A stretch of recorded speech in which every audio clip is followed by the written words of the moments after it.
राधे राधे सभी को। मैं पूनम दुबे आपका स्वागत करती हूँ अपने इस चैनल पे। और सभी लोगों को मैं बताना चाहती हूँ, कभी कभी लोग जब काम करते करते थक जाते हैं और कहते हैं कि सफलता नहीं मिलती है, तो कहते हैं जैसे किस्मत ही सो गई है। तो ये किस्मत सोने का कैसे ये किस्मत सोती है और सुप्त ग्रह हमारे क्या होते हैं, इसके बारे में मैं आपको आज बताने जा रही हूँ। सुप्त ग्रह का मतलब ऐसे ग्रह हमारी कुंडली के ऐसे भाव जिनके ऊपर किसी भी ग्रह की दृष्टि नहीं होती है और कोई भी ग्रह इसमें भाव में बैठा नहीं होता। ऐसे ग्रहों को सुप्त भाव कहा जाता है। जैसे किसी के लगन में अगर कोई भी ग्रह नहीं बैठा है और किसी भी ग्रह की दृष्टि नहीं है तो लगन सुप्त माना जाएगा। और लगन की डिग्री भी बहुत मायने रखती है। अगर लगन की डिग्री भी जो एक मानक होता है उससे कम होती है तो ये व्यक्ति का सुप्त भाव होता है। और ऐसे व्यक्ति में कॉन्फिडेंस की ज़बरदस्त कमी होती है। ऐसे व्यक्ति डायरेक्शन लेस होते हैं, गुमसुम रहते हैं। ऐसे व्यक्तियों को देखने से ही समझ में आ जाता है कि इनकी लगन कमज़ोर है। इनकी पर्सनालिटी होते हुए भी उनकी पर्सनालिटी नहीं दिखाई देती। ऐसे व्यक्तियों की लगन कमज़ोर है, ऐसा दिखाई दे जाता है। अब सेकंड हाउस पे आते हैं। सेकंड हाउस जो है वो हमारे धन भाव कहा जाता है। अगर इस भाव में कोई भी ग्रह नहीं बैठा है और किसी भी ग्रह की दृष्टि नहीं है तो व्यक्ति को एक तो उसको पैतृक संपत्ति मिलने में दिक्कत होती है, उसके घर में विशेष वैल्यू नहीं होती है और उसकी बात को लोग बहुत ज़्यादा मानते नहीं हैं। ये सेकंड हाउस के सुप्त होने पे देखा गया है। अगर ऐसा इसमें होता है तो और धन की भी उनको धन अर्निंग में दिक्कत आती है, ऐसा देखा गया है। अब थर्ड हाउस होता है पराक्रम का। अगर इसमें कोई ग्रह नहीं बैठा है और किसी भी ग्रह की दृष्टि नहीं है पराक्रम भाव पे तो इसमें व्यक्ति को बहुत ही डायरेक्शन लेस महसूस होते हैं और सोचता बहुत ज़्यादा है मगर काम कम कर पाता है। मतलब वो प्लान तो बहुत ज़्यादा बनाएगा बट उसको एग्जीक्यूट नहीं कर पाता है। ये थर्ड हाउस की, अगर थर्ड हाउस में कोई भी ग्रह नहीं बैठा है और उसमें किसी भी ग्रह की दृष्टि नहीं होती है तो ये होता है। अब फोर्थ हाउस हमारा हो गया सुख का भाव। फोर्थ हाउस में अगर कोई भी ग्रह नहीं बैठा है और किसी भी ग्रह की दृष्टि नहीं है तो ये हमारे लिए बहुत ही कष्टकारी होता है। पूरा जीवन हमारे फोर्थ हाउस और सुख के भाव पे टिका हुआ होता है। अगर इस भाव में कोई भी ग्रह नहीं बैठा है तो जीवन में बहुत सारी परेशानियों का सामना करना पड़ता है। इस भाव में अगर तो लगभग भाग्य ही सो जाने वाली स्थिति होती है अगर हमारे फोर्थ हाउस में कोई ग्रह नहीं बैठा है। जल्दी किसी भी काम में आपको सक्सेस नहीं मिलेगी। घर में भी आप हर समय चिंतित परेशान रहेंगे। घर में तरह तरह की परेशानियां आपके ऊपर आती रहेंगी, ऐसा देखा गया है। अब आया फिफ्थ हाउस। फिफ्थ हाउस होता है संतान का और शिक्षा का। संतान होने में कभी कभी बाधा होती है अगर हमारा फिफ्थ हाउस में कोई दृष्टि नहीं है या फिफ्थ हाउस में कोई ग्रह नहीं बैठा हुआ है। इसके अलावा शिक्षा में भी व्यवधान रहता है। कहीं ना कहीं किसी एक साल में गैप हो गया है शिक्षा में या कभी व्यक्ति फेल हो चुका है, ऐसा देखा गया है। अगर फिफ्थ हाउस में भी कोई ग्रह नहीं बैठा है तो शिक्षा में व्यवधान या संतान उत्पत्ति में या संतान की ग्रोथ में या किसी भी संतान को किसी भी तरीके की परेशानियां, इस तरीके की चीज़ें फिफ्थ हाउस में जब कोई भी ग्रह नहीं बैठा होता है या किसी भी ग्रह की दृष्टि नहीं होती है तो ऐसी चीज़ें देखी गई हैं। अब आते हैं सिक्स हाउस पे। सिक्स हाउस हमारे शत्रुओं का, कर्जों का, परेशानियों का हाउस है।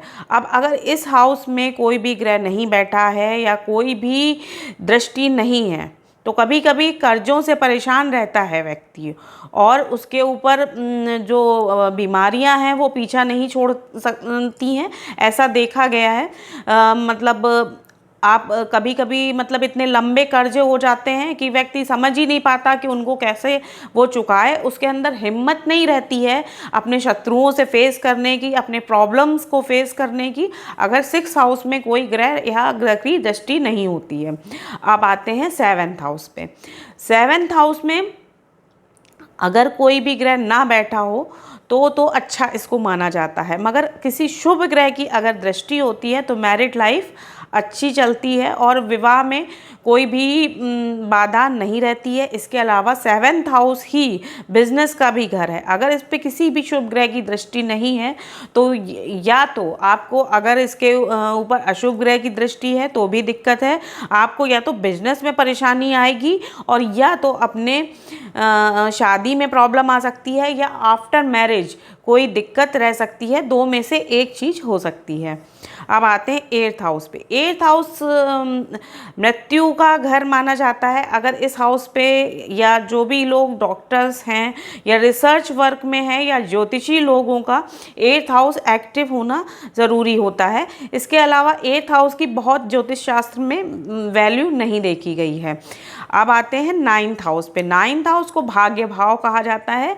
भाग्य भाव में किसी भी ग्रह की दृष्टि होना और किसी भी ग्रह का बैठा होना, अगर दृष्टि है तो भी ठीक है और कोई ग्रह इसमें है तो भी ठीक है। अगर इस पे कोई किसी भी ग्रह की दृष्टि नहीं है और कोई भी ग्रह इसमें बैठा नहीं है तो व्यक्ति को दिक्कतों का सामना करना पड़ेगा लाइफ में। उसको बहुत मेहनत करने के बाद भी रिजल्ट नहीं आते हैं। तो ये हो गया हमारे 9th हाउस। अब आते हैं 10वें घर पे या 10th हाउस पे। तो 10th हाउस ये हमारे प्रोफेशन, यानी कि हमारे प्रोफेशन व्यवसाय का घर होता है और इसमें अगर कोई भी ग्रह नहीं बैठा है, किसी भी ग्रह की दृष्टि नहीं है तो व्यक्ति को अपने जो भी प्रोफेशन है वो ज़्यादातर बदलने पड़ सकते हैं। बार बार प्रोफेशन चेंज होते हैं व्यक्ति के और उसको अपने प्रोफेशन से रिलेटेड प्रॉब्लम्स आती हैं।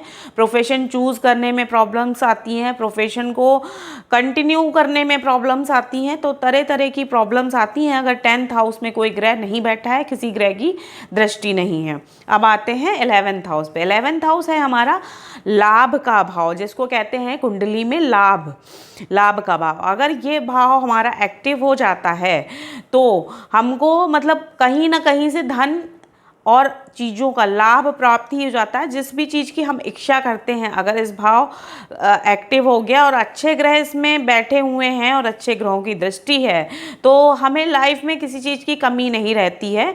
किसी भी चीज़ की आप इच्छा करिए और वो आप किसी ना किसी तरीके से उसको पा ही लेंगे। अब आते हैं 12th हाउस पे। 12th हाउस भी बहुत अच्छा नहीं माना जाता। कुंडली के 6, 8, 12 जो भी भाव हैं ये अच्छे नहीं माने जाते। ये भी विदेश और हॉस्पिटलाइजेशन से रिलेटेड चीज़ें इसमें संबंधित होती हैं। अगर आपको वीज़ा बनाने में दिक्कत आ रही है, वीज़ा आपका नहीं बन पा रहा है या शत्रु कोई लंबी शत्रुता निरंतर से उससे आपको मुक्ति नहीं मिल पा रही है, लंबी शत्रुता, तो यानी कि आपका 12th हाउस कमज़ोर है या उस पर किसी भी ग्रह की दृष्टि नहीं है। इस वजह से इस तरीके की प्रॉब्लम्स आती हैं। मेरा यूट्यूब चैनल है पूनम दुबे के नाम से, एस्ट्रोलॉजर पूनम दुबे के नाम से। अगर आपको मेरी दी हुई जानकारी अच्छी लगती है तो प्लीज़ उसको सब्सक्राइब करिए और लाइक करिए। नमस्कार।